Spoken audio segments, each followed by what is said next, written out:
નમસ્કાર મિત્રો, સ્વાગત છે તમારું મારી યુટ્યુબ ચેનલમાં. તો મિત્રો, થોડા સમય પહેલાં ગુજરાત પોલીસ કોન્સ્ટેબલ અને પીએસઆઈમાં ફોર્મ ભરાયેલા હતા. તે હવે 1-2 દિવસમાં એટલે કે તારીખ 24 ઓગસ્ટ 2024થી રીઓપન કરવામાં આવશે અને ફરીથી ફોર્મ ભરાવાના શરૂ થશે. તો આપણે જોઈ લઈએ કે ક્યાંથી ફોર્મ ભરવાનું છે. તો સૌપ્રથમ મારું ગુજરાત વેબસાઇટ ઓપન કરવાની છે. ત્યાં તમને એડવર્ટાઇઝમાં જોવા મળશે. અહીં જોઈ શકો છો, ભરતીવાળા સેક્શનમાં જોઈ શકો છો. પોલીસ ભરતી, ગુજરાત પોલીસ ભરતી 2024 નોટિફિકેશન PDF. જગ્યા હતી ટોટલ 12,472. આમાં ફોર્મ રીઓપન કરશે ત્યારે 26 તારીખથી શરૂ થશે અને છેલ્લી તારીખ હશે 9 સપ્ટેમ્બર 2024. તો આટલી તારીખની અંદર તમારે ફરીથી જેને ફોર્મ ભરવાના બાકી હોય, જેને ધોરણ 12 પાસ કરવાનું અથવા તો એજ ઘટતી હોય અને કમ્પ્લીટ થઈ ગઈ હોય એવા લોકો આમાં ફોર્મ ભરી શકશે.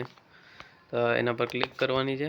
ફોર્મ ભરવા માટે ઓફિશિયલ વેબસાઇટ ઓઝાસ પર નોટિફિકેશન જાહેર કરવામાં આવશે 26 તારીખથી.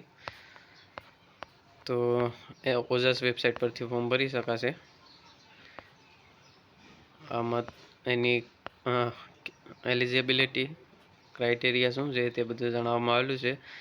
બિન હથિયારી અને હથિયારીમાં જેલ સિપાઈ વગેરેની કેટલી જગ્યા છે અહીંયા ડિક્લેરેશન કરવામાં આવેલું છે. ટોટલ 12,472 જગ્યા ઉપર ભરતી થઈ રહી છે અને એની ઓફિશિયલ વેબસાઇટ ઓઝાસ પર 24 તારીખથી ફરીવાર જાહેરાત રીઓપન કરવામાં આવશે અને ત્યાંથી ફોર્મ ભરી શકાશે. આ ફક્ત અત્યારે નોટિફિકેશન જાહેર કરવામાં આવેલી છે. તો જે બાકી હોય એવા લોકોને આ વિડીયો મોકલી દેજો, જેથી કરીને એને ફોર્મ ભરવાનું ખબર પડે. તો અહીંયા અમુક સવાલોના જવાબ પણ આપેલા છે, જોઈ શકો છો વિડીયોમાં તમે. અહીંયા એજ કેટલી છે આપેલી છે. કોન્સ્ટેબલ માટે 18 વર્ષ છે અને પીએસઆઈ માટે 21 વર્ષ છે, મહત્તમ 35 વર્ષ. અને લાયકાતની વાત કરીએ તો કોન્સ્ટેબલ માટે 12 પાસ ઉપર છે અને પીએસઆઈમાં ગ્રેજ્યુએશન કમ્પ્લીટ હોવું જોઈએ.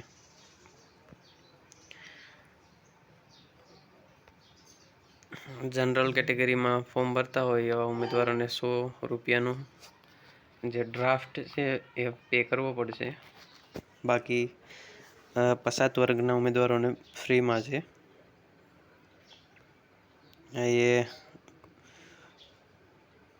પુરુષો માટે ફિઝિકલની ક્રાઇટેરિયા આપેલા છે. ઊંચાઈ અનુસૂચિત જનજાતિના ઉમેદવારો માટે 162 છે. જાતિ ફુલાવ્યા વગરની 79, 84 ફુલાવેલી અને વજન આ વખતે રદ કરવામાં આવેલો છે. બાકીના તમામ માટે 165 અને જાતિનું નોર્મલ જ છે, સેમ. એવી રીતે મહિલાઓમાં પણ ઊંચાઈ આપેલી છે, વજન કાઢી નાખવામાં આવેલો છે. તો વિડીયો પસંદ આવે તો લાઈક કરો, શેર કરો, ચેનલને સબસ્ક્રાઈબ ના કરી તો સબસ્ક્રાઈબ કરી દો.